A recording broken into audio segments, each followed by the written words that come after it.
Greetings, ladies. I'm trying to make certain I'm actually live. Okay, well, it looks like I am. This is my first time going live this way in a while, so forgive me if it seems like I'm hoping everything is showing correctly on my end.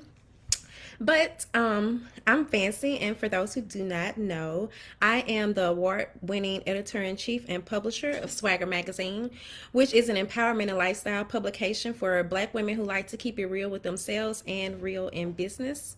Something is okay. Since we double as a PR boutique, I also execute brand campaigns for Black women-led businesses, coaches, authors, and girl bosses so that they can receive more visibility and establish themselves as an authority.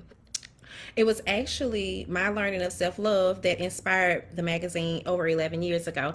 Hey, Lila. Hey, Nadia. Okay, good. I'm glad to see y'all. Okay, so just to go into my journey. And just really because self-love changed my life so much, I want to dig a little deeper. So and I'm sharing kind of intimately with y'all, but see, I was raised with the belief that as long as you have a vagina, you should not be broke. Now, this wasn't something that my mama taught me, but this is just kind of what life around me revealed to me. So kept thinking that Prince Charming was going to come and save me. I knew not to accept any old thing, but I tolerated a lot simply because I didn't think I was worthy of much more. I had no role models, and everyone assumed that because I was book smart, I was equipped for life. I knew nothing about confidence, self love, or boundaries. And it was not that this information was intentionally withheld from me, but rather those around me didn't know any better either. They hadn't been taught themselves. And so that's how I moved. I was the true definition of winging it. I went from boyfriend to boyfriend, searching for a love that I couldn't quite understand or explain. Though intelligent and ambitious, by 20, I was single with 3 children and completely lost. As many of you know, I was once an exotic dancer, and it was while working in a club that I began to notice the confidence in the girls I danced with. I'm not gonna lie, I wasn't the best dancer, so I was cute and I could hold a good conversation. So that kind of held me over, but not having that confidence really set me back. And I couldn't understand where everyone else seemed to get their confidence from. But it was through these connections that I made at the club that I also began to meet other affluent Black women. And they would share their stories of perseverance and overcoming.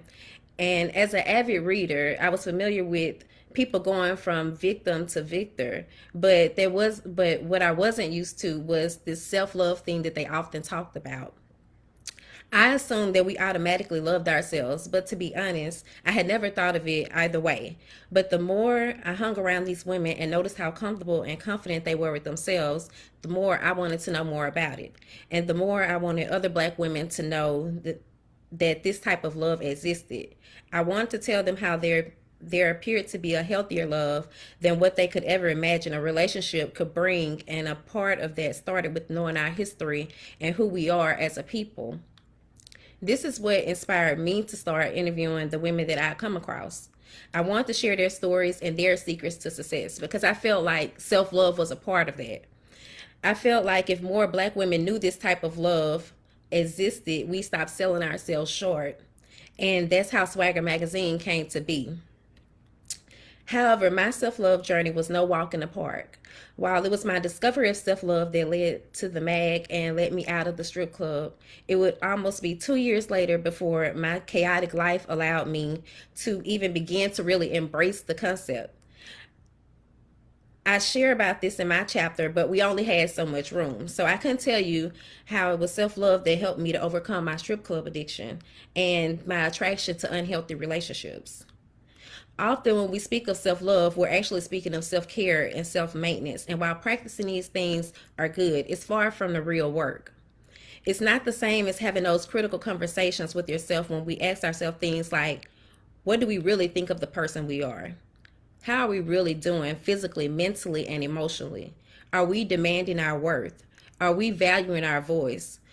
Do we have boundaries in place? What expectations do we have for our lives? Are we showing ourselves grace? Are we listening to our intuition and our bodies? How are we taking care of our bodies? How are we honoring and choosing better for ourselves? Asking myself these questions made me uncomfortable, but we all know that's where the real growth begins. The more I took the time to be with myself and to learn and embrace my uniqueness, the more I remembered Genesis chapter 1, verse 27. So God created man in his own image. In the image of God created he him. Male and female created he them. How could I not love what God created like himself? How could I not find value in that? And the result of loving myself showed. I no longer accepted any old thing. I set expectations and boundaries for myself and for others. I noticed as I loved myself and accepted myself, so did the others around me. It was strange because I'd always been one to shy away from attention. But it was like my love for myself is what attracted others to me. And there were even times when they saw more in me than I could imagine for myself. But that just confirmed that there was something special about me, as there is something special about all of us. We each bring our own uniqueness to the table. Learning to love myself helped me to better love those around me and show them grace, because I understood that we are all flawed. We all are. And those flaws are a part of what makes us unique.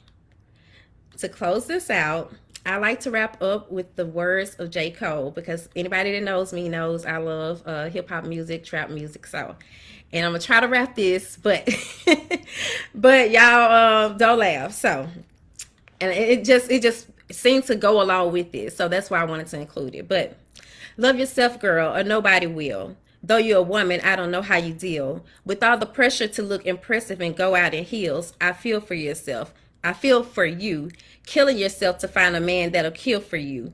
You wake up, put makeup on, stare in the mirror, but it's clear that you can't face what's wrong. No need to fix what God already put his paintbrush on. Your roommate yelling why you gotta take so long. What it's like to have a crooked smile. So, I didn't know if anybody had any questions or anything, but that is a part of my self-love journey. And of course, I talk about it more like when I actually began that go beyond those 2 years and actually really dive into things once life allows me to do so. I am just so excited to be taking part of this anthology. This is my first anthology, or my first book. Although I've been writing in a magazine for years, it's a different aspect to be, an author. So I'm so happy that Lily Mae presented this opportunity to us. And I'm looking at you all's comments. Thank you all, because I hadn't spoken over a year, so I was really nervous.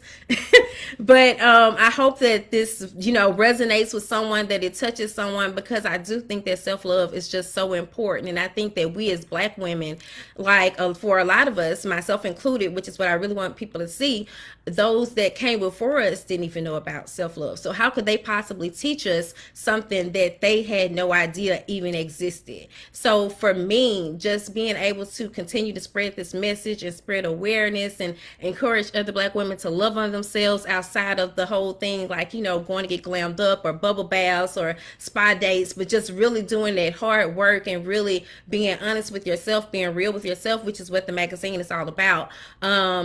I just want to continue to encourage that. So I thank you all for taking the time out to listen to me. If you'd like to further connect, you can find me at Fancy SwagHer on Instagram. Of course, there's the magazine website, which is swagher.net. And then to reach me directly, you can also visit my link tree, which is Fancy Thoughts. And if you search the hashtag Fancy Thoughts, everything like that I've posted in the past, I don't know how many years, it's going to populate. So you can always find me online. But again, thank you all for tuning in, and I greatly appreciate it. And y'all just love on yourselves some more this evening. Peace and blessings.